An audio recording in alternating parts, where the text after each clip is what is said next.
Deglur police राजकीय नेत्यांचे प्रचारात गुंतले काय? देगलूरमध्ये एक गंभीर आणि वादग्रस्त प्रकार समोर आला आहे। येथील पोलीस निरीक्षक मुंडे यांनी काँग्रेसचे नेते रामदास पाटील सोमठाणकर यांच्या वाढदिवसाच्या कार्यक्रमात थेट स्टेजवर जाऊन त्यांचा गुणगौरव करत जय जयकार केल्याचं उघड झालं आहे। सरकारी सेवक म्हणून पोलीस अधिकाऱ्यांवर लागू असलेल्या सेवा आचारसंहितेनुसार राजकीय तटस्थता बंधनकारक असताना अशा प्रकारे सार्वजनिकरित्या राजकीय नेत्यांचा जय जयकार करणे हे नियमांचं उघड उल्लंघन मानले जाऊ शकते। हा प्रकार केवळ शिष्टाचाराचा मुद्दा नसून पोलीस यंत्रणेच्या निपक्षतेवर थेट आघात करणारा आहे। एका राजकीय पक्षाच्या मंचावर उभे राहून समर्थनासारखी वक्तव्य करणे हे अधिकाऱ्यांच्या कार्यनिष्ठेवर आणि विश्वासार्हतेवर प्रश्न निर्माण करते। असा प्रश्न आहे की संबंधित पोलीस निरीक्षकांवर विभागीय चौकशी होणार का? वरिष्ठ अधिकारी या प्रकरणाची दखल घेणार का? देगलूरमधील या घटनेमुळे जी पोलीस दलाच्या तटस्थतेवर गंभीर शंका उपस्थित झाली असून कायद्यापुढे सर्व समान आहेत का? हा सवाल आता नागरिकांकडून विचारला जात आहे। सिटी इंडिया न्यूज साठी प्रतिनिधी जयप्रकाश गोंडशिटवाड, नांदेड। म्हणलं तर 40% लोकसंख्या आहे आणि त्यांनी फक्त जर मनावर जरी घेतलं तुमच्या माहितीचं तर आणि त्याचबरोबर जर कास्टचं जर पॉप्युलेशनचं जर बघलं तर वाणी समाज देखील तुमच्या माहितीचं इथं भरपूर आहे। जवळपास 60,000 लोकसंख्या आहे। जर आपल्या कास्टमध्ये पण राहून तुम्हाला त्याचं पण बेनिफिट मिळणार आहे आणि जे प्रशासकीय सेवेमध्ये जे तुम्ही जे काही हे केलेलं आहे, जे तुम्ही कामं केलेलं आहे ते लोक तर तुम्हाला विसरणारच नाही।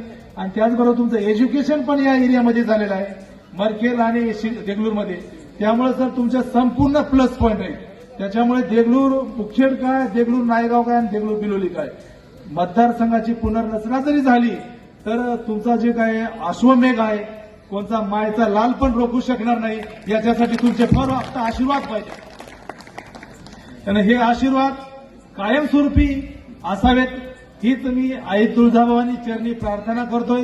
आणि मी पुन्हा एकदा रामदास पाटील सोमठाणकर साहेबांना पोलीस स्टेशन देगलूर तर्फे आणि माझ्यातर्फे आणि माझ्या वरिष्ठ अधिकाऱ्यातर्फे निरोगी आयुष्यासाठी आणि 100 वर्षे जगण्यासाठी आणि तुमच्या कुटुंबाच्या कल्याणासाठी खूप खूप शुभेच्छा देतोय। एक मन म्हणले होते, चांदनी चांद से होते है सितारों से नहीं, प्यार एक से होता है हजारों से नहीं। बरोबर आहे साहेब, तुमच्यावर प्रेम करणारे शेकडो लाखो लोक आहेत, परंतु या लोकांचं प्रेम तुमच्यावर असू द्या, परंतु तुमचं प्रेम फक्त आमच्या ताईसाहेबावर असू द्या, हे पण आमचं तुम्हाला सांगायचं आहे।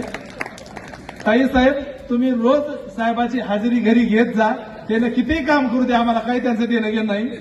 रामदास पाटील साहेबांनी रोज संध्याकाळी हजेरी आपल्या घरी लावावी आणि कुटुंबियाला पण थोडा वेळ द्यावा, हीच मी एक इच्छा व्यक्त करतोय। आणि एवढं लांबत गेलेलं भाषण आमच्या अध्यक्ष मिस्त्री साहेबांच्या परमिशनने आणि संपूर्ण आपल्या तुमच्या परमिशनने मी इथं थांबवतो। पुन्हा एकदा आपल्याला उद्घोषणा करायची आहे। मी फक्त रामदास पाटील जय हो म्हणतो, आपण फक्त जय हो म्हणायचं आहे। रामदास पाटील जय हो, जय हो, जय हिंद, जय महाराष्ट्र, जय संविधान।